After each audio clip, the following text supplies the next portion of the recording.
राधे राधे। ये राधा कुंड एक कुंड केवल जल के जलाशय नहीं बल्कि राधा कृष्ण के साक्षात प्रेम का प्रतीक है। इनकी कहानी कंस द्वारा भेजे गए एक भयानक राक्षस अरिष्टासुर के वध से शुरू होती है। एक बार अरिष्टासुर ने एक विशाल बैल का रूप धारण कर ब्रज में उत्पात मचाना शुरू कर दिया। भगवान श्री कृष्ण ने उसका वध कर दिया, जिससे ब्रजवासी आनंदित हुए। हालांकि श्री राधा रानी और उनकी सखियों ने कृष्ण से कहा कि बैल गाय परिवार का सदस्य होता है, इसलिए उन्हें इस गो हत्या के पाप से मुक्त होने के लिए किसी पवित्र तीर्थ में स्नान करना चाहिए। ये सुनकर कृष्ण ने मुस्कुराते हुए कहा कि उन्हें किसी और तीर्थ पर जाने की आवश्यकता नहीं है। उन्होंने अपनी एड़ी को जमीन पर जोर से पटका और तुरंत ही एक विशाल कुंड प्रकट हो गया। कृष्ण ने सभी पवित्र नदियों और तीर्थों का आह्वान किया और एक कुंड राधा कुंड कहलाया।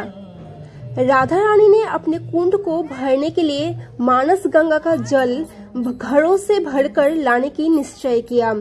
कृष्ण को उनका ये प्रेम और निष्ठा बहुत प्यारी लगी। उन्होंने राधा से कहा कि वो उनके कुंड से जल ले सकती है, लेकिन राधा रानी अपनी बात पर अटल रही।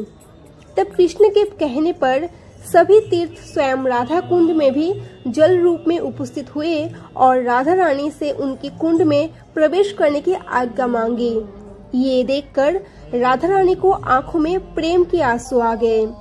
उन्होंने सभी तीर्थों को अपने कुंड में प्रवेश करने की अनुमति दी और इस तरह राधा कुंड भी परम पवित्र जल से परिपूर्ण हो गया।